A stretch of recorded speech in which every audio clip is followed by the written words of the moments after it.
설교 열리고 말씀이 열리는 총회되고 신학 목회연구원 오늘이 109번째 강의입니다. 창세기 22장 조금 남았습니다. 오늘 다 마치도록 노력해보고요. 못하면 다음으로 넘어갑니다. 자, 이 글자가 샬롬입니다. 샬롬. 우리가 잘 아는 글자이고요. 인사입니다. 반갑습니다. 안녕하세요. 평안하십니까? 샬롬.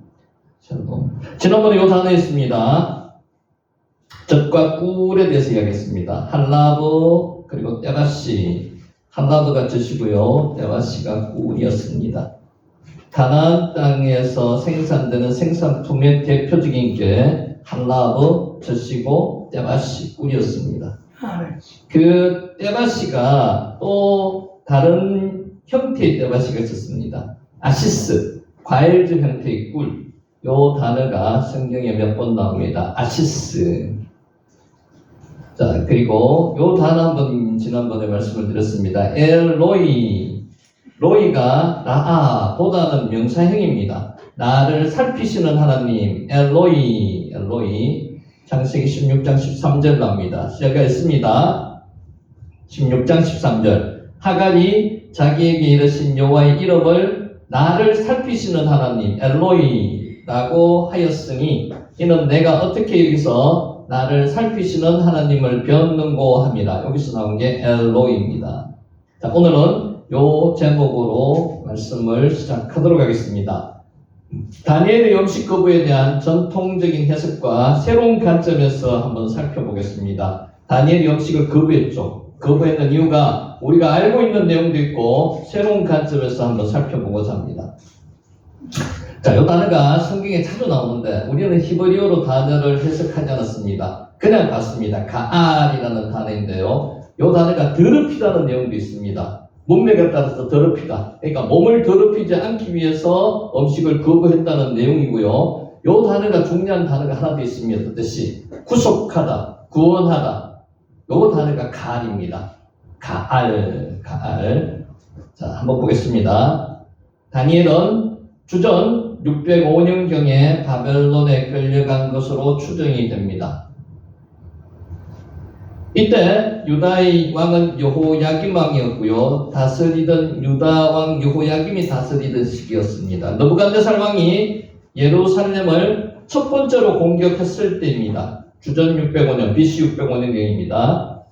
그는 세 친구와 함께 바벨론에 끌려가서 왕실의 특별 교육을 받았습니다. 성경에서는 나오지 않는데 다니엘과 세 친구는 환관이었다는 철이 많습니다. 그래서 그거는 참고를 하시기 바랍니다. 그의 이름은 강제로 바뀌었습니다. 그들의 언어와 문화를 배워야만 했습니다.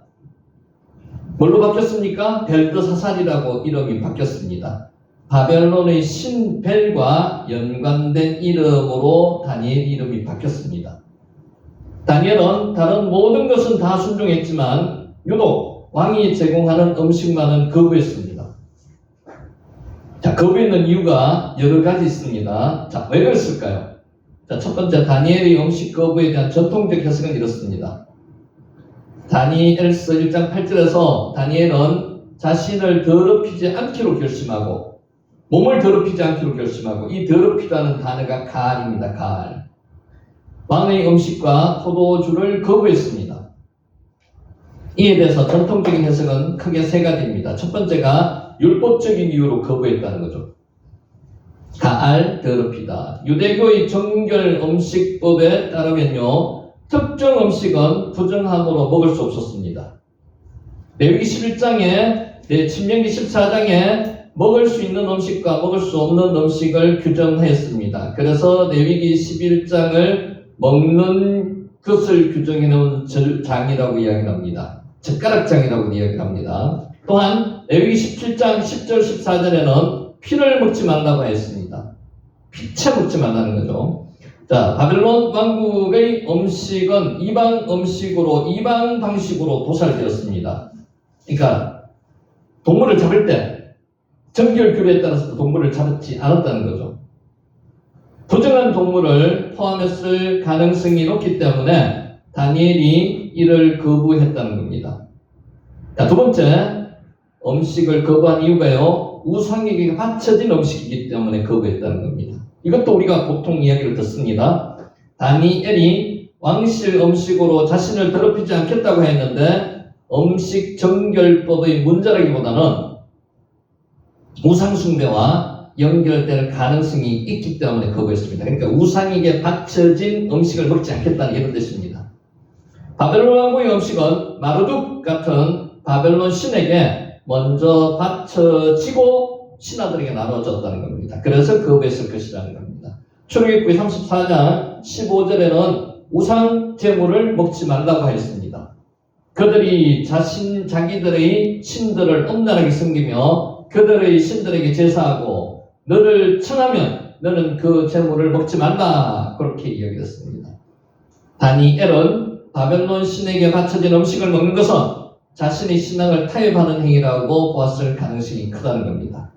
자, 세 번째가 바벨론 문화에 동화되는 것을 거부하는 뜻에서 음식을 안 먹었다는 겁니다. 다니엘과 친구들은 단순히 음식의 문제를 넘어서 바벨론 문화에 동화되지 않으려는 의지를 보였을 것입니다. 보통 이렇게 해석을 했습니다. 우리 이제까지 바벨론 왕국의 음식은 단순한 식사 이상의 의미를 가집니다. 왕의 음식을 먹는다는 것은 바벨론의 질서와 문화에 순응하는 것을 의미했을 것이기 때문입니다. 따라서 다니엘과 친구들은 음식 선택을 통해서 바벨론 체제에 동화되지 않겠다는 의지 표현을 했을 거라는 겁니다. 이런 해석은 몇 가지 문제점이 있습니다. 자, 보겠습니다. 무엇보다도 다니엘이 거부했던 음식 중에 포도주 먹었을까요? 안 먹었을까요? 포도주는 율법에서 부정하다고 하지 않았습니다. 먹어도 되는 겁니다. 그런데 이것까지도 거부했다는 거죠. 오히려 유대인들은 포도주를 즐겨 마셨습니다. 그런데도 다니엘은 포도주까지 거부했습니다. 그러니까 왕이 제공하는 음식 전체를 먹지 않았다는 겁니다.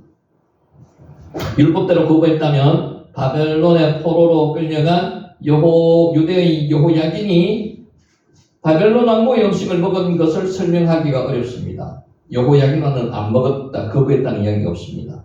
에스더와 모르드게도 이방 왕궁에 살면서 왕실 음식을 거부한 적이 없습니다. 거부했다는 이야기가 없습니다. 다니엘과 그의 세 친구는 바벨론 체제에 저항하지 않았습니다. 순응했습니다. 음식만 거부했습니다. 그들은 왕 앞에서 뛰어난 능력을 발휘했고요. 느부갓네살 왕뿐만 아니라 벨사살 왕, 다리오 왕, 고레스 왕에게까지 충성스럽게 섬겼습니다. 그는 바벨론의 문화에 잘 적응하면서 살았습니다. 그가 왕실 관리가 된 후에도 계속해서 음식을 거부했다는 기록은 없습니다. 그 당시만 거부했었는지 거기는 기록이 있습니다. 거부했다고. 근데 그 이후에도 거부했다는 기록이 없습니다. 먹었는지 안 먹었는지는 모릅니다. 아마 먹었을 것 같습니다. 그는 정치적 저항을 하지도 않았습니다. 자, 음식을 거부한 진짜 이유. 이제 요새 새롭게 대두되는 이야기입니다. 한번 보겠습니다. 가알, 더럽히다는 뜻이고요. 자, 세우퍼트 교수는 이에 대해서 독특한 관점의 해석을 시도했습니다. 출애굽기와 연결해서 다니엘 이야기를 풀어냈습니다. 잘 한번 보세요. 흥미롭습니다. 핵심 주장은 바벨론 포로기의 상황이 출애굽 후에 광야에서 살았던 시험과 유사하며 다니엘은 광야에서 만나를 먹으며 하나님께 의존했던 이스라엘의 태도와 같은 방식으로 대했다는 것입니다. 광야에서는 하나님께서 주시는 만나, 메추라기, 만나, 그것만 먹었다는 거죠. 그래서 하나님께서 주시는 음식을 먹는다는 이 개념을 지금 도입을 했습니다. 이스라엘 백성은 이집트를 떠난 후에 광야에서 하나님께서 공급하시는 만나와 메추라기를 먹으며 살았습니다. 다른 거 먹을 게 없었습니다. 그죠?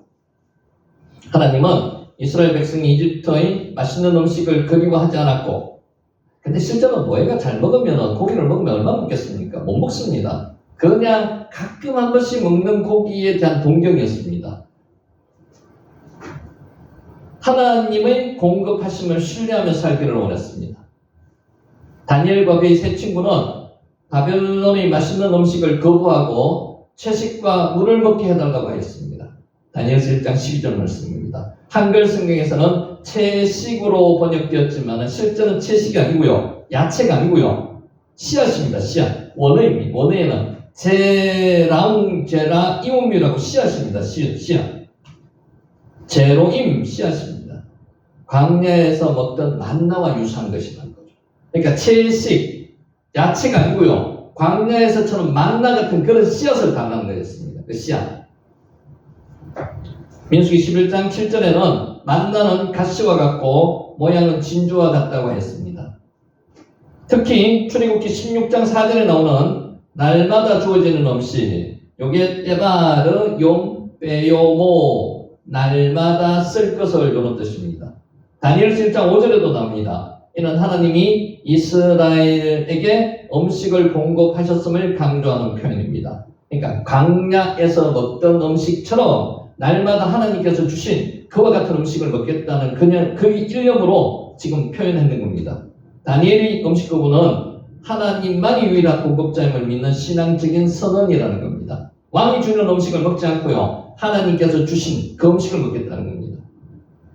다니엘 7장 8절에서 다니엘이 자신을 더럽히지 않겠다고 했는데 더럽히다 가리라고 그랬죠. 출애굽기 15장 16장에도 하나님이 이스라엘을 구속하셨다. 아까 구원, 구속이 뭐라고 했죠? 가리라고 했죠. 가리라는 표현과 연결됩니다. 자, 바벨론 왕의 음식은 단순히 부정한 음식이 아니라 하나님과의 관계를 단절시키는 요소로 인식하였던 것입니다. 다른 음식을 먹는 것 자체가 자기들은 다니엘과 세 친구는 하나님 관계를 단절하는 거라고 생각했다는 거죠. 바벨론에서 제공하는 왕의 진미는 그 나라에서 최고 맛있는 음식이었습니다. 그것은 인간의 본능적인 미각을 자극하고 맛을 자꾸 따라가게 한다는 거죠. 어떤 것을 의지하게 한다고요? 하나님보다 맛을 따라가게 한다는 겁니다. 산의 진미, 먹는 것을 더 중히 여긴다는 겁니다. 결국 날마다 공급하시는 하나님의 은혜를 잊게 만드는 요소가 될 수 있었다고 이들은 거부했다는 겁니다. 일리 있는 이야기로 봅니다. 자, 바벨론 포로기와 광야의 공통점.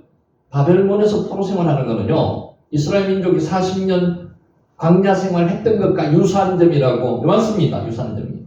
자, 가알을 더럽히다. 이집트를 떠나 낯선 환경에서 살아야 했던 것처럼 다니엘은 예루살렘을 떠나 바벨론이라는 낯선 환경에서 살아야만 했습니다. 광야 40년, 바벨론 70년. 광야에서 이스라엘은 하나님께서 날마다 공급하는 음식을 먹고 살았던 것처럼, 만나를 먹고 살았던 것처럼 다니엘은 바벨론 왕이 날마다 제공하는 음식에 의존하지 않고 하나님을 의존하여 살기로 다짐했다는 겁니다. 씨앗을 먹었다는 거죠. 광야의 이스라엘 백성은 이집트의 음식을 그리워하며 돌아가기를 원했으나 다니엘은 바벨론의 음식에 취하지 않고 그곳에서의 자기의 정체성을 유지했습니다. 실제로 이거 자체가 완전히 정체성을 유지할 수 있는 그런 건 아니었지만 이거 하나조차도 정체성을 유지하는데 마음을 뒀다는 겁니다. 이게 중요한 겁니다. 광야는 하나님을 신뢰하도록 훈련받는 장소였던 것처럼 하나님의 훈련 장소였습니다. 다니엘은 바벨론도 하나님을 신뢰하도록 훈련받는 장소라고 생각했던 것 같습니다. 이스라엘 민족이 광야를 거쳤다면요, 우리도 마찬가지. 지금 우리가 겪고 있는 이 생활 자체, 고난스러운 생활 자체는 이스라엘 민족이 광야에서 거쳤던 40년 훈련처럼 지금 훈련이라고 믿어도 된다는 겁니다. 훈련이라는 겁니다. 다니엘은 그렇게 생각했다는 겁니다. 다니엘은 바벨론이 강제로 부과하는 왕공교육과 이론 변경에 순응했습니다. 음식 먹는 것은 자기 선택권이라고 순응하지 않았다는 겁니다. 그는 자신이 선택할 수 있는 것은 자신의 신앙을 표현하려고 했습니다. 지금 우리 믿는 사람도 마찬가지입니다. 믿지 않는 사람들과 섞여 살면서도 그들의 하는 행동을 100% 따라서 해서는 안 된다는 겁니다. 신앙의 절개를 지킬 수 있는 것은 지켜야 된다는 겁니다. 그것은 바벨론의 음식이 단순히 부정하다기보다 진정한 주권자이신 하나님이 날마다 자신을 보호하고 공급하시는 분이라는 사실을 표현해야 했습니다. 우리는 지금 표현하고 있습니까? 그렇게 표현할 수 있는 방법을 찾아야 되는 겁니다. 찾아야 되는 것입니다. 자, 다니엘이 우리에게 주는 교훈을 한번 살펴보겠습니다. 가알, 더럽히다는 뜻이고요. 여기에 구속하다, 구원하다는 뜻도 있습니다. 문명의 뜻은 다르게 해석한 거죠. 그래서 성경에서 제일 중요한 단어 중에 하나가 가알이라는 단어입니다. 가알. 구속하다, 구원하다. 오늘날 그리스도인은 끊임없이 믿음을 시험받는 세상에서 살고 있습니다. 그렇지 않습니까? 지금 우리는 밖에 나가면 믿는 사람인지 믿는 사람이 아닌지 표시가 잘 안 납니다. 표시를 내려고 노력도 안 합니다. 그런데 다니엘은 그렇지 않았다는 거죠. 현대사회는 성공, 물질주의, 권력을 강조하며 신앙보다는 세상의 가치를 따르도록 유혹합니다. 그걸 따르지 않으면 갈로 박해 사람으로 취급해버립니다. 소외시켜버립니다. 그것이 중요합니까? 아니라는 거죠. 이러한 환경에서 우리가 바꿀 수 없는 외적인 조건들과 싸울 게 아니라 우리가 선택할 수 있는 것에서 신앙적 가치를 지키고 하나님만 신뢰하는 결정을 해야 한다는 것입니다. 자, 첫 번째 경우 한번 살펴볼게요. 그리스도인은 불신사회에서 신앙적 정체성을 유지해야 합니다. 유지할 수 있는 방법, 간단하면서도 쉬운 방법들, 자기만이 할 수 있는 방법을 다니엘처럼 선택해야 된다는 거예요. 다니엘은 자신이 선택할 수 있는 영역에서는 확실하게 신앙을 표현했습니다. 다니엘은 자신이 신앙을 지키면서도 불신 세상에서 성실하고 충성된 사람으로 인정받았습니다. 주위에 있는 사람들이 권사님을 보면은 하나님 믿는 하나님의 자녀구나 스스로 인정할 수 있도록 그 사람들이 인정할 수 있도록 그런 삶을 살아야 된다는 거죠. 현대 그리스도인들도 직장과 학교, 사회에서 신앙을 포기하지 않고 자신이 어떤 사람인지 표현할 방법을 찾아내야만 됩니다. 그런 사람들은요, 하나님의 뜻대로 사는 사람들입니다. 사회와 부정과 결탁하지 않습니다. 하나님만 신뢰해야 합니다. 다니엘은 바벨론 왕이 아니라 하나님이 자신의 공급자이심을 표현했습니다. 우리도 표현해야 됩니다. 다니엘이 왕의 영식을 거부한 것은 정치적 저항이 아니었습니다. 신앙을 유지하기 위해서 개인적인 손해를 감수했습니다. 우리도 이렇게 하려면 개인적인 손해가 따릅니다. 감수할 수 있어야 됩니다. 돈을 위해서, 권력을 위해서 신앙적 가치와 도덕적 원칙을 훼손하는 일이 잦은 사회에서 우리는 지금 살고 있다는 거죠. 이런 사회에서도 지켜야 된다는 겁니다. 많은 사람이 세속적 가치를 추구하며 산다고 해가지고 우리도 똑같이 그렇게 따를 필요는 없다는 겁니다. 자, 세상의 가치관과 타협하지 않는 신앙적 결단이 필요합니다. 이게 결단이에요, 결단. 다니엘은 강압적이거나 공격적인 방식이 아니라 정중하고 전략적인 방법을 취했습니다. 그는 대안을 제시했습니다. 대안이 있어야 되는 거죠. 대안을 제시하며 자신의 신앙을 유지하면서도 조화를 이루었습니다. 나중에 비교해가지고 우리의 얼굴이 그들만 못하면은 우리는 하지 않겠습니다. 만약에 괜찮다면 하게 해주십시오. 그렇다는 거죠. 먹게 해달라는 거죠. 그는 자신의 신앙을 타협하지 않으면서도 주변 사람들과 좋은 관계를 유지했습니다. 이게 현명한 방법이라는 겁니다. 신앙을 지키는 과정에서 무조건 대립이 아니라 지혜롭게 행동해야만 합니다. 세상과 불필요한 갈등을 만들기보다는요, 신앙을 효과적으로 표현하는 방법을 생각해야만 한다는 거죠. 다니엘은 불신 세상 속에서 어떻게 신앙을 지킬 것인가에 대한 실천적 모델입니다. 지금 현대 우리한테 필요한 이야기입니다. 세상의 가치관에 타협하지 않으면서도 자신이 선택할 수 있는 영역에서 할 수 있는 영역이 있습니다. 분명히 그 영역에서 하나님의 자녀임을 표시해야 됩니다. 신앙을 표현하며 하나님만 신뢰하는 삶을 살아야 합니다. 이게 하나님께서 우리한테 요구하시는 거라는 거죠. 그리스도인의 공동체는 신앙을 지키기 위해서 전략적인 방법을 모색해야 됩니다. 그래서 함께 연대하는 모습이 필요하다는 거죠. 다니엘을 통해서 저와 여러분도 오늘 이 방법을 모색하고 하나님의 자녀임을 전략적으로 표현하고 표시하는 그런 귀한 분들이 되시기를 예수님의 이름으로 축원하면서 오늘 강의를 시작합니다. 지난번에 중요한 거 몇 개 살펴보겠습니다. 기독교를 제3일의 종교라고 이야기합니다.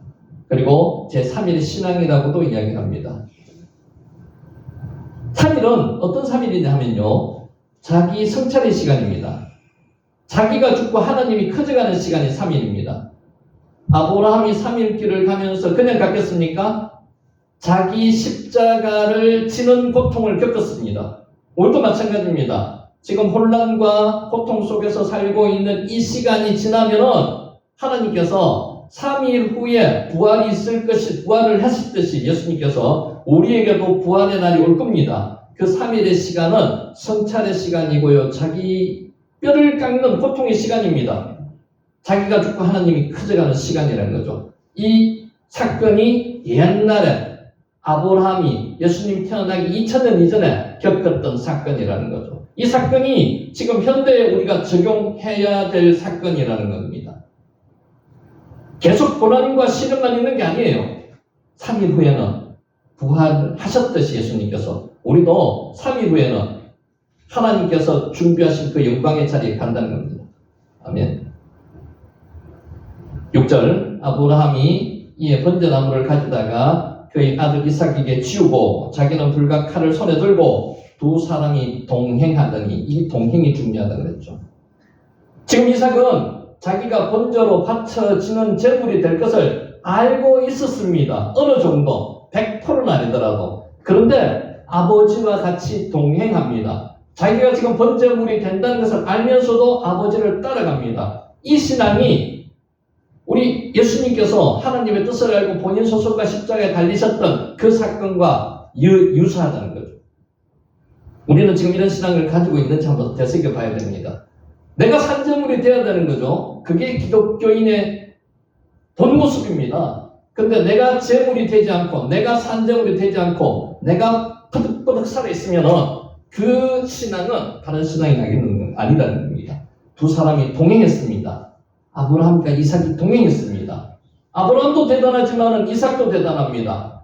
이삭이 어떤 신앙을 이렇게 가졌을까요? 아버지로부터 삶 속에서 이런 신앙을 체험했다는 겁니다. 그래서 본인도 아버지 믿는 하나님을 믿게 되었다는 겁니다. 동행. 여기 동행이 야하드 할라크입니다. 야하드 할라크. 할라크가 걷다는 거죠. 함께 걷는 게 동행이죠. 야하드. 함께 같이 걷는다. 할라크, 샤나임 둘이 동행했다는 겁니다. 야하드. 자, 7절.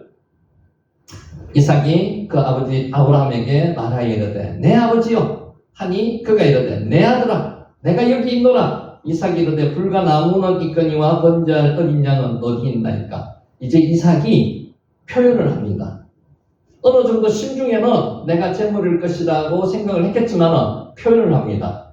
여러분이 아브라함이라고 생각해보고 여러분 자식이 지금 이렇게 묻는다고 한번 생각해 보세요. 그럼 얼마나 마음이 쓰라리겠습니까? 그래서 이 애틋한 정력이 묻어나는 그 기억이 있습니다. 이삭이 아버지를 부를 때 어떻게 불렀습니까? 내 아버지요. 그냥 아버지 아니에요. 자기가 제물이 될 걸 알고 있습니다. 그래서 아버지를 부릅니다. 내 아버지요. 이게 아비입니다. 아비. 내 아버지요. 그러니까 아버지가 또 뭐라고 대답합니까? 이삭을 대하면서 이삭의 질문에 답변하면서 내 아들아. 이게 베니입니다. 아비 베니. 이 감정이 한글 성경에는 별로 표현이 안 돼 있지만 원어에는 감정 자체가 이제 죽여야 될, 번제로 죽여야 될 아들을 보면서 아버지가 내 아들아. 아버지를 보면서 내 아버지 이렇게 부르고 있는 겁니다. 우리 기도할 때 이런 절실한 심정으로 기도 한번 해보시기 바랍니다. 하나님께서 평소에도 듣고 계시지만 더 잘 들으시고요. 하나님께서 가슴 아파하시면서 응답해 주시리라고 믿습니다. 번제한 어린 양은 어디 있나이까? 자기인 줄 알고 있다는 거죠. 자기인 줄 알고 있다는 거죠. 쎄가 어린 양입니다. 아예 어디이군요. 8절 아브라함이 이르되 내 아들아 내 아들아 번제한 어린 양은 하나님이 자기를 위하여 친히 준비하시리라. 이게 그냥 흩은 소리가 아니에요. 믿음이 묻어나오는 소리입니다. 하나님이 자기를 위해서 친히 준비하시리라. 나는 그 하나님을 믿는다는 거예요. 네가 번제물로 지금 가고 있고 네를 잡아서 번제를 드려야 되는 거는 내가 맞는데 확실한데 네가 번제물이었다면 하나님께서 준비하실 거고 만약에 네를 번제로 잡는다면 하나님께서 너를 반드시 살리실 줄 나는 믿는다. 이런 표현입니다. 그래서 믿음이 확실히 묻어있는 표현입니다. 하나님이 자기를 위해서 친히 준비하시리라. 믿음의 표현입니다. 아브라함이 신앙의 단계가 지금 믿음의 조상의 신앙의 단계가 가 있습니다. 믿음이 없는 사람한테 하나님께서 네 자식을 번제로 바치라고 이야기를 못합니다. 아브라함은 그만큼 믿음이 있다고 하나님께서 보셨기 때문에 이 믿음의 시험을 지금 하시는 거예요. 테스트 하시는 거죠. 그래서 아브라함이 이 단계에 가 있는 겁니다. 아브라함은 22장 이전 21장 마지막에 어떤 하나님을 경험했습니까? 영원하신 하나님. 하나님은 단순히 우리 이 땅에 있을 때만 하나님 경험하는 하나님이 아니고요. 영원히 계신 하나님, 엘 올람, 영원하신 하나님을 경험했기 때문에 지금 이런 신앙의 믿음의 표현이 나오는 겁니다. 나아가 두 가지 뜻이 있습니다. 보다는 뜻이 있고요. 준비하다는 뜻이 있습니다. 누가 준비하신다고요? 하나님께서 준비하신다는 거예요. 하나님께서 살펴보시면서 준비하신다. 이렇게 해도 됩니다. 하나님께서 준비하신다는 거예요. 자, 9절 하나님이 그에게 일러주신 곳에 이른지라 이에 아브라함이 그곳에 제단을 쌓고 나무를 벌려놓고 그의 아들 이삭을 결박하여 제단 나무 위에 놓고 지금 이제 성경에 여러 가지 극적인 장면이 많이 나오는데 여러 극적인 장면 중에서도 이 장면이 가장 극적인 장면 중에 한 장면입니다. 아브라함이 독생자, 사랑하는 하나밖에 없는 아들 이삭을 지금 번제물로 바치는 그 순간입니다. 9절을. 자, 요 번역이 조금 이렇게 하는 게 더 매끄럽습니다. 하나님이 그에게 일러주신 곳에 이른지라. 일러주신 곳이 한마콤이죠. 한마콤. 한마콤은 내가 반드시 서 있어야 할 자리. 하나님께서 내게 명하여 주신 자리. 내가 감당해야만 자리가 한마콤입니다. 하나님이 그에게 일러주신 곳에 이르니라. 요거를 원어상 직역을 하면요. 그들은 하나님께서 그에게 지시하셨던 그 장소에 이르렀다는 겁니다. 그들이 둘이가 이르는 거예요. 누구에게 지시한? 아브라함에게 지시하셨던 그 장소에 그들 둘이가 이르렀다는 겁니다. 오늘 해석상에 번역상의 문제를 이렇게 좀 말씀을 드리고요. 자, 그것이 한마콤입니다. 말 그대로 요 글자 그대로 풀어보면요. 콤이 일어서다는 거거든요. 마가 장소진치사입니다. 함이 그 정관사입니다. 내가 일어서 있어야 될 그 자리가 한마콤입니다. 내가 감당해야 될 자리가 한마콤이에요. 여러분 지금 있는 자리에서 벗어나고 싶을 때가 가끔 있을 겁니다. 너무 괴로워서. 근데 하나님께서는 그 자리를 벗어나지 말라고 이야기하시는 겁니다. 한마콤. 하나님께서 감당하게 하실 자리가 그 자리고요. 내가 감당해야만 될 자리가 그 자리고요. 그 자리는 하나님께서 복 주시는 자리입니다. 그 자리에서 견디면요. 여호와 일의 축복이 있는 겁니다. 그것을 오늘 우리에게 설명하고 계신 거죠. 하나님께서는 내가 그곳에 서 있기를 원하시는 겁니다. 그것이 한마콤이라는 거죠. 여기까지 했고요. 자, 오늘 이제 클라이막스입니다. 이에 아브라함이 그곳에 제단을 쌓고 나무를 벌려놓고 그 아들 이삭을 결박하여 나무 위에 놓고 레위기에 번제법이 나오고요. 레위기에 규정을 적어놨는 거지. 그 이전에도 유대인들은 번제에 대해서 부모로부터 듣고 했는 법이 있습니다. 그 법에 따라서 지금 아브라함이 제단을 쌓고요. 제단을 쌓았습니다. 그곳에서 돌제단을 쌓았겠죠. 나무를 벌려놓았는데 그냥 벌려놓는 단순히 벌려놓는 게 아니고요. 여기서 벌려놓다는 것은 규정에 따라서 배연해 놓았다는 겁니다. 그래서 어떻게 지금 예배 제사를 지내는 게 아니고요. 제사법에 의해서 제사를 지내는 겁니다. 그 와중에서도 아브라함이 제단도 쌓았고요. 나무도 배열을 해 놓는다는 거죠. 진열, 배열. 그리고 그 아들을 결박하여 그 나무 위에 두었다는 겁니다. 자, 앞에 이 부분부터 볼게요. 이에 제단을 쌓고 나무를 벌려놓고 번제를 드리기 위한 1년의 준비가 진행되고 있는 모습입니다. 밑줄 빼하고 이게 제단이거든요. 제단.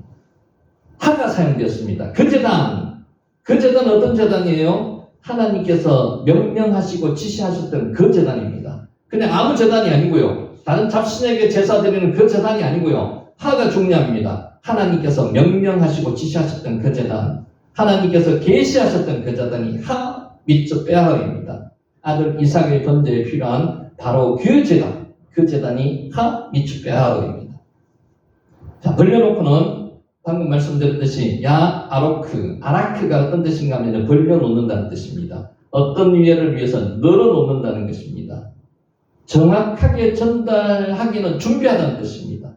배열하다는 뜻입니다. 그러니까 제단의 땔감을 그냥 놓는 게 아니고요. 배열하듯이 규정대로 놨다는 겁니다. 아라크는 특정한 형식에 맞추어 정확하게 맞춰 놓다는 그런 뜻이 있습니다. 아라크. 구약의 제사장들이 제단 위에 희생 제물인 숫소 조각을 올려놓을 때도 배열하듯이 올려놓았습니다. 그냥 던져가지고 막 던져놓는 게 아니라는 겁니다. 진설병을 배열하듯이 올려놓는 것과 똑같습니다. 그러니까 제사를 드릴 때 규정에 준해서 제사를 드리고 정성스럽게 올려놓고 번제를 드렸다는 겁니다. 자, 아브라함이 자신의 아들을 제물로 잡기 위해서 괴롭고 고통스러운 준비를 하면서도 하나님이 지시하신 방법에 따라서 나무를 배열했다는 겁니다. 규정에 맞게 올려놓았다는 겁니다. 실로 참 제사는 인간의 필요나 상상력에 의해서 드려지는 게 아닙니다. 우리 예배 드리는 게요, 우리의 기분과 감정에서 예배 드리는 게 아닙니다. 기분이 좋다고 예배를 드리고요, 잘 드리고 기분이 나쁘다고 잘못 드리는 게 아니에요. 하나님께서 지시하신 그 방법대로 예배를 드려야 되는 거예요. 제사도 그렇게 드리듯이.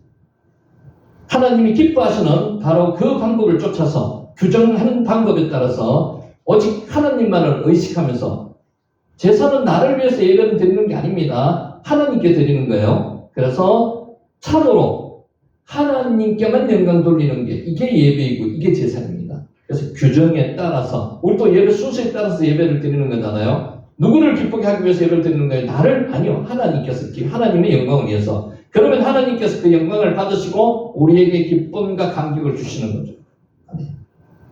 미츠베하, 이게 제단입니다. 제단. 제단 중에서도요, 아까 하미츠베하라고 얘기하는 거는요, 하나님께서 아브라함이 계시하셨던 그 제단을 이야기하는 거죠. 아라크가 뭐라 그랬죠? 벌려놓다, 배열하다. 뗄 나무를 순서대로 벌려놨다는 거죠. 그냥 막 치고 던져놨는 게 아니고요. 번제, 물도 마찬가지였을 거고요. 뗄 거면 번제물은 당연히 가겠죠. 자, 이제 이삭을 결박했습니다. 이삭의 나이가 몇 습니까? 16세 내지 17세. 그러면 지금 한창 왕성합니다. 막 혈기를 어디에 둘지 모를 그런 나이입니다. 아버지 나이가 몇 세요? 116세 내지 117세입니다. 누가 힘이 있겠습니까? 아들이 당연히 힘이 있겠죠. 아들은 아버지가 자기를 제물로 바치는 것을 확인도 했고요. 이제 어느 정도 알았습니다. 그래서 아버지가 자기를 꽉 잡았습니다. 늙은 노인이 아무리 잡아봐야 힘이 있겠습니까? 꽉 잡았습니다. 근데 아들은 벗어날 수 있었지만 벗어나지 않았습니다. 이게 왜요? 아버지의 마음을 알았기 때문에. 아버지가 자신을 제물로 바친다는 것을 알고 있었기 때문에. 근데 자기가 살기 위해서는 보통 같으면 벗어나죠. 그러니까 신앙의 교육을 잘못 받았는 자녀 같으면 벗어납니다. 아버지 뿌리치고 도망갑니다. 근데 도망갔습니다. 잡혀서 제물로 바쳐집니다. 그래서 내 아들아, 이렇게 이야기하는 그 아버지의 마음과 내 아버지와 말하는 그 아들의 마음이 지금 동행하고 있다는 그 모습을 이 모습에서 똑같이 지금 반응해주고 있는 겁니다. 아들을 결박했습니다. 아들이 뿌리치지 않았습니다. 여러분을 제물로 올릴 때 여러분 뿌리치겠습니까? 똑같지는 않지만은 같은 마음입니다. 아브라함도 믿었고요. 이삭도 믿었습니다. 어떻게 믿었어요? 나를 제물로 바쳐주는 것 자체를 하나님의 뜻이라면 내가 바쳐지겠다는 겁니다. 그리고 하나님께서 약속하셨듯이 아브라함은 믿었습니다. 이 아들을 번제로 바치더라도 하나님께서 다시 살려주실 것을 믿었습니다. 이 믿음이 아들 이삭에게 계셨다는 거죠. 그게 중요합니다. 우리에게 자녀 교육이 지금 이 정도 돼 있습니까? 믿어야 됩니다. 이게 어떻게 해야 되냐고요? 그냥 말로 해서는 안 됩니다. 삶 속에서 내가 하나님과의 체험이 있으면요, 아들도 딸도 내 자녀들도 하나님과의 체험이 있어집니다. 근데 내가 이런 체험이 없으면요, 아들도 딸도 이런 체험이 없습니다. 아브라함은 이런 체험을 이삭에게 어릴 때부터 하도록 만들어줬다는 거죠. 그래서 이 정도 단계에 왔다는 겁니다. 자, 보겠습니다. 이삭을 결박하고 와야 아코드, 앳, 이착, 아카드가 결박하다는 겁니다. 아카드, 묶다는 겁니다. 아카드. 자, 결박하다는 뜻이 아카드, 폭력이나 강압의 의미가 강하게 내포되어 있습니다. 근데 묶을 때 그냥 느슨하게 묶는 게 아니고요, 꽉 묶습니다. 꽉 묶는데 아들이 그냥 가만히 참았다는 거죠. 이게 중요한 거죠. 아카드가 폭력적인 방법으로 묶는다는 겁니다. 본문의 희생제물의 사지를, 손과 발을 꽁꽁 묶는다는 의미입니다. 이삭은 혈기왕성한 나이였습니다. 16세 내지 17세. 아브라함은 116세 내지 117세. 노부입니다. 그럼에도 불구하고 아브라함이 별다른 어려움이 없이 이삭을 묶을 수 있었다는 겁니다. 저항이 없었다는 겁니다. 이삭이 아버지의 결박을 거역하지 않았다는 겁니다. 순순히 받아들였다는 겁니다. 이게 이삭의 믿음입니다. 이삭의 믿음은 그냥 단순하게 순간적으로 생겨난 게 아닙니다. 어릴 때부터 아버지의 삶 속에서 계신 하나님을 만났기 때문에 자기가 이것을 받아들이는 겁니다. 자, 이런 아버지의 건의에 대한 이삭의 철저한 순종. 옛날에 족장은 한 가정의 아버지는요 족장입니다. 이삭은 아브라함은 그 가문의 족장입니다. 그래서 족장은 왕과 같은 존재예요. 명령을 무시할 수 없습니다. 그런데도 그것만 가지고는 안 되는 철저한 순종 하나가 하고요. 두 번째, 아버지에 대한 완전한 신뢰. 인간이 인간에 대한 신뢰는 한계가 있습니다. 이 신뢰는 한 단계를 더 뛰어넘는 신뢰입니다. 아버지가 믿는 하나님, 그 하나님이 계시다면 나에 대해서 아버지가 부활을 믿는다면 나도 그 믿는 아버지처럼 부활을 믿고 싶다, 믿는다는 겁니다. 그에 대한 신뢰. 세 번째가 그 무엇보다도 자신이 번제물이 되는 것이 아버지를 통해서 역사하시는 하나님에게서 나온 것이라는 믿음이 있었기 때문입니다. 1번, 2번은요, 사람인 이상 그걸 거역할 수 있습니다. 뿌리칠 수가 있습니다. 근데 이삭은 1번도 믿었고요, 2번도 믿었고 신뢰했지만 가장 중요한 것은 아버지를 통해서 역사하시는 하나님에게서 나온 믿음, 이것 때문에 뿌리치지 않았습니다. 그대로 결박당했다는 겁니다. 하나님이 이삭에게도 계셨습니다. 이삭도 어린 나이는 아니지만 16, 7세 되는 이 나이에도 이삭은 하나님에 대한 체험이 있었다는 겁니다. 아카드, 이 아카드가요, 묶다는 뜻입니다. 묶다. 결박하다. 아카드. 자, 이삭을 결박하여 하나님께 대한 온전한 믿음이 밑바탕이 되지 않고는 불가능한 일입니다. 우리의 사랑하는 아들과 딸이 만약에 내가 아브라함이고 우리 아들과 딸이 이 상황에 있었다면 어떻게 될 건지 한번 생각해 보시면 됩니다. 절대 믿음은 절대 평안과 절대 복종이 가능합니다. 절대 믿음 쉽지 않습니다. 이것은 내 힘으로 되는 게 불가능합니다. 성령님께서 도와주시지 않으면 이렇게 되기 어렵습니다. 이삭의 침묵 속의 순종은 장차 성부 하나님의 뜻을 쫓아서 묵묵히 십자가를 지시는 예수 그리스도의 거룩한 희생을 예표하는 것이라고 볼 수 있습니다. 예수님은 쉽게 십자가를 지켰습니까? 예수님은 인성도 계셨고요, 신성도 있었습니다. 그렇기 때문에 십자가를 지는 것은 쉬운 일이 아니었습니다. 인간적인 성격이 있습니다. 그러면은 예수님도 굉장히 힘들고 어려움을 표현했습니다. 이 잔을 내게 물려주셨으면 했으면 물려달라고 이야기하셨습니다. 그런데 지셨습니다, 십자가를. 이게 예수님의 위대한 분이라는 거죠. 그가 검욕을 당하여 괴로울 때에도 그의 입을 열지 아니하였으며 마치 도수장에 끌려간 어린 양과 틀 깎는 자 앞에 잠잠한 양같이 그의 입을 열지 아니하였도다. 이 고통과 이 시련을 겪었기 때문에 우리가 겪고 있는 고통과 시련에 대해서 하나님께서는, 예수님께서는 미리 본인이 겪어보셨기 때문에 공감하십니다. 알고 계십니다. 그래서 우리의 기도를 들으시면서 가슴 아프게 들으신다는 거죠. 스프랑크니조마이, 창자가 찢어지는, 창자가 끊어지는 듯한 고통을 가지면서 듣고 응답하신다는 겁니다. 사람은 자기가 겪지 않았던 부분에 대해서는 자기가 잘 모릅니다. 예수님은 실제로 그 경험을 하시기 위해서 인간의 몸으로 이 땅에 내려와서 정말 극악한 십자가형까지 받으셨던 것입니다. 그것을 지금 예표하고 있는 사건이 이 옛날에 2000년 전, 예수님 나시기 2000년 전의 사건, 이 아브라함과 이삭의 이 번제 사건입니다. 자, 10절. 이제 클라이막스입니다. 손을 내밀어 칼을 잡고 그의 아들을 잡으려 하니. 이 표현이 한글로는 조금 덜 리얼한데, 이 리얼하게 한번 볼게요. 손을 내밀어 칼을 잡고 와 이시라흐 아브라함 에트 야드 와이카흐 에트 함 마칼레트. 자, 직역하면 이렇습니다. 그리고 아브라함이 그의 손을 내밀었다. 그리고 그는 그 칼을 잡았다. 동사가 지금 문장이 두 개입니다. 여기는 한 문장으로 적혔죠. 아브라함이 그의 손을 내밀고요. 그리고 칼을 잡았습니다. 그리고 아들을 잡으려 했습니다.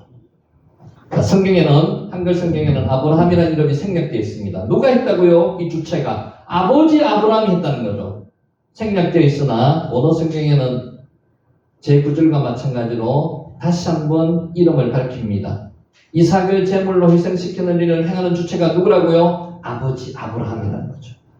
아버지 아브라함이라는 사실을 강조해서 아브라함의 고뇌를 강조하고 있는 겁니다. 도저히 인간적으로는 아들을 잡으려고 칼을 잡는 것 자체도 할 수 없었을 겁니다. 근데 이 모습을 지금 표현하고 있는 겁니다. 아브라함이 손을 내밀었어요. 그 칼을 잡았다는 겁니다. 제사를 지내는 제이용 칼을 마칼레트를 잡았다는 겁니다.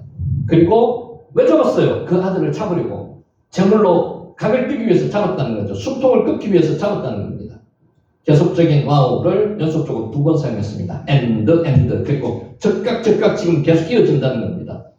손을 내미는 동작과 칼을 잡는 동작이 아마 이게 순간적으로 되는 겁니다. 표현을 이렇게 해놨지만 손을 내밀어 칼을 잡는 거죠. 지난번에도 말씀드렸죠. 유대인들은 제사를 전문적으로 지내는 사람들이었기 때문에 동물을 잡는 전문가들이었습니다. 그래서 동물을 잡을 때 이렇게 잡는 이 모습 있죠, 그죠? 손을 높이 들고 심장을 찌르는 이 모습이 아니었을 겁니다. 동물을 잡을 때 어떻게 잡는가 하면요, 목에다가 칼을 갖다 댑니다. 그리고 재빨리 동물이 고통이 느끼기 전에 숨통을 끊습니다. 핏줄을 끊어가지고 피를 받습니다. 그래서 심장을 찌르지는 않고요, 동물의 목에 숨통을 끊습니다. 이 모습을 연상하시면 됩니다. 근데 성화에 보면 이렇게 돼 있습니다. 이건 아니라는 거죠. 한 문장으로 처리해도 될 무방할 지금 내용을 2문장으로 적어놨습니다. 그리고 아브라함이 그의 손을 내밀었다. 그리고 그는 그 칼을 잡았다. 자, 누가 잡았다고요? 아브라함이. 아버지 아브라함이 잡았다는 거죠. 지금 클라이막스입니다. 샬라흐 보내다는 뜻이고요. 손을 보내다, 내밀었다는 거, 라카흐 잡았다는 겁니다. 아담과 하와가 선악과를 딸 때, 하와가 선악과를 딸 때도 라카입니다. 시안 라카흐. 마칼레트, 요게 칼입니다. 제이용 칼. 요 단어가 재밌습니다. 요거 도구 전치사거든요. 아칼이 들어가 있습니다. 아칼이 먹는다는 뜻이고요. 먹기 위한 도구라는 겁니다. 그게 칼입니다. 제이용 칼. 마칼레트. 자, 손을 내밀어 칼을 잡고, 그럼에도 불구하고 창세기 기자 모세가 세분화해서 묘사한 것은 이 장면이 최고 클라이막스라는 겁니다. 칼을 잡는데 그냥 잡는 게 아니고요, 손을 내밀어서 칼을 잡는다는 겁니다. 영화로 보면 슬로우 비디오처럼 처리했습니다. 117세 된 아브라함이 독자 이삭을 죽일 수밖에 없는 그런 장면을 지금 여기 그리고 있는 겁니다. 뭐 때문에 지금 잡고 있습니까? 하나님이 시험하시기 위한 명령을 내렸기 때문에. 자, 단위에 결박해 놓은 아들 이삭을 향해서 손을 내밀 때 아버지의 심정이 어떻겠습니까? 칼을 잡을 때 그 아버지의 심정은 어떻겠습니까? 좀 누구라도 좀 말려줬으면 좋겠다는 생각이 안 들겠습니까? 근데 그침없었습니다. 이왕 하나님께서 명령하시니까 아브라함 어떤 믿음이 있었다고요? 이 아들을 번제로 드리더라도 하나님께서 다시 살려주실 것이라는 그 믿음이 있었기 때문에 그침없습니다. 아멘. 샤트, 죽이다는 뜻입니다. 잡다는 뜻입니다. 샤트. 손을 내밀어 칼을 잡은 이유가 뭡니까? 아들을 죽이기 위해서. 숨통을 끊기 위해서, 각을 끄기 위해서 지금 번제를 드리기 위해서 잡는다는 겁니다. 자, 11절. 이제 10절이 클라이막스입니다. 11절까지 클라이막스입니다. 여호와의 사자가 하늘에서부터 그를 불러 이르되 아브라함아 아브라함아 하시는지라. 아브라함이 이르되 내가 여기 있나이다. 자, 우리 같으면요, 막 누가 땡겨주기를 원하고 누가 불러주기를 원하는 가지고 수많게 멈칫멈칫했을 건데 아브라함은 서슴없습니다. 그대로 지금 진행되고 있습니다. 그랬더니만 누가요? 여호와의 사자가 나타나셨습니다. 말라크 여호와. 구약에서도 여호와의 사자가 자주 나타납니다. 이 여호와의 사자는 신약에 성육신하신 예수 그리스도를 이야기한다고 보통 학자들이 말하고 있습니다. 여호와의 사자, 말라크 여호와. 구약에서 다양하게 나타나고 있습니다. 자, 이 말라크 여호와는 기쁨의 소식을 전하기도 하고요, 저주의 소식을 전하기도 하고요, 또 구원을 행하기도 하십니다. 심판을 행하기도 하셨습니다. 그래서 이분은 신약에 성육신하여 오셨던 예수 그리스도를 이야기한다고 보통 말하고 있습니다. 자, 한편 여호와의 사자의 정체성에 대해서는 그가 자신을 하나님으로 나타내기도 했습니다. 그를 본 사람들이 하나님을 본 것처럼 놀라기도 한 점을 들어서 하나님 자신이라고 말합니다. 그래서 성자 예수님이시라는 거죠. 여호와의 사자는 하나님이시기도 하지만 좀 더 은밀하게 말하면 성육신 하시기 전에 그리스도 예수시라는 겁니다. 왜냐하면 위에서 살펴본 대로 구약에 나타난 하나님의 사자의 사역이 신약 그리스도 예수의 사역처럼 하나님을 뜻하는 뜻을 행하는 중보자적인 역할을 했기 때문입니다. 말라크, 여기 사자를 이야기하는 거예요. 사자, 보낸 자, 말라크. 천사를 이야기하겠다고요. 자, 아브라함아 불렀습니다. 성경에서 이름을 두 번 연속해서 부르는 건 급박할 때, 중요할 때 부르는 겁니다. 아브라함아 급하게 불렀습니다. 아브라함. 이름을 두 번 연속적으로 부르신 것은 반복을 통해서 상황이 급박하다는 것을 알려주고 있습니다. 아브라함아 멈춰라는 거죠. 클라이막스입니다. 동시에 하나님과 아브라함이 평소에 격이 없이 친밀하게 대화했던 사이라는 것도 보여줍니다. 아브라함아 여러분 중요한 소식을 가지고 여러분 이름을 부르시는 역사가 있으시기를 바랍니다. 아브라함아 부른 것처럼 권사님 이름을 두 번이나 부르시면서 하나님 나타나시는 역사가 있으시기를 바랍니다. 실로 하나님은 아브라함의 이름을 긴급히 불러서 사랑하는 아들까지 아끼지 않고 하나님께 제물로 바치려고 했던 아브라함의 아름다운 순종을 인정하셨습니다. 하나님께서 인정하셨습니다. 언약의 전표인 이삭의 생명을 보존하심으로써 아브라함과 맺었느냐? 곧 이삭을 통해서 자손을 풍성케 하시겠다는 언약이 불변함을 더욱 공고하게 보증해 주셨습니다. 아브라함이 주시는 그 언약은 세 가지입니다. 크게. 자손을 번창하게 해주시겠다. 번성하게 해주시겠다. 가나안 땅을 주시겠다. 복의 근원이 되게 해주시겠다. 세 가지입니다. 이 세 가지 약속을 지금 지켜주시겠다고 다시 말씀하시는 거죠. 자, 힘내니 내가 여기 있나이다. 이 이야기 자주 들었죠. 이사야가 하나님께서 자기에게 소명, 사명을 주실 때 내가 여기 있나이다. 힘내니 했습니다. 모세가 하나님께서 뜰기나무에서 부르실 때 힘내니 했습니다. 내가 여기 있나이다. 오늘 아브라함을 하나님께서 부르실 때 힘내니 했습니다. 근데 이 장면 전에 힘내니도 또 나타납니다. 22장 1절에서 아브라함을 시험하기 위해서 부르실 때도 힘내니 했습니다. 그래서 아브라함이 믿음의 조상이라는 거죠. 좋은 소식만 전할 때 힘내니 하는 게 아니고요. 나쁜 소식을 전하시기 위해서 부를 때도 힘내니 해야 된다는 겁니다. 힘내니 내가 여기 있나이다. 내가 여기 있나이다. 하나님께서 처음 아브라함을 찾아오셨을 때도 먼저 그의 이름을 부르셨습니다. 그 후에 아브라함이 내가 여기 있나이다. 힘내니 보소서 접니다. 이런 뜻입니다. 힘내니 보소서 접니다. 내가 여기 있습니다. 본문에서도 하나님, 여기서는 말라크 여호와 하나님의 사자죠. 하나님의 사자, 여호와의 사자가 부르셨을 때에도 자신의 뜻을 전달하기 전에 먼저 아브라함을 부르셨습니다. 아브라함아, 아브라함아 불렀습니다. 하나님의 사자가.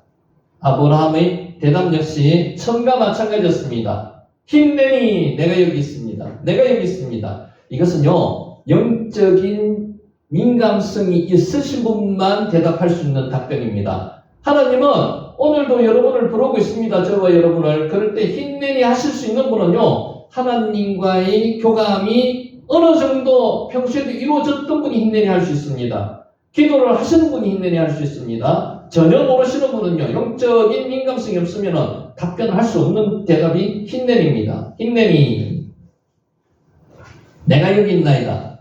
이처럼 하나님의 부르심에 대한 아브라함의 순종적인 대답은 아브라함의 희생제사를 다루고 있는 본장을 크게 두 부분으로 나누는 구분점이 됩니다. 지금 이 본장은 크게 두 부분으로 나눠지는데 처음 하나님의 부르심 12장 1절에 불렀죠.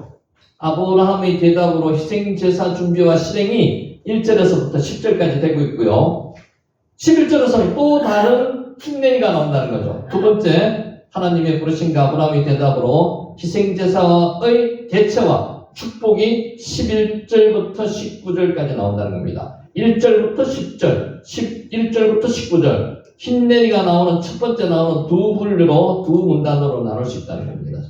하나님이 이처럼 하나님이 부르실 때 적극적으로 내가 여기 있나이다, 힘내니라고 응답하는 것은 단지 응답으로서 끝나는 게 아닙니다. 그냥 대답만 하는 그런 의미가 아니라는 겁니다. 우리를 부르실 때 준비된 응답은 순간적이고 적극적이고 순종으로 이어진다는 겁니다. 힘내기의 의미는요, 내가 다음에 무슨 말씀을 하시더라도 그렇게 따르겠다는 그 순종이 의미가 포함되어 있다는 겁니다. 실제로 실제적인 복으로 그것이 다시 돌아온다는 겁니다. 자, 여기까지 하고 10분간 쉬었다가 다시 하도록 하겠습니다. 10분간 쉬겠습니다.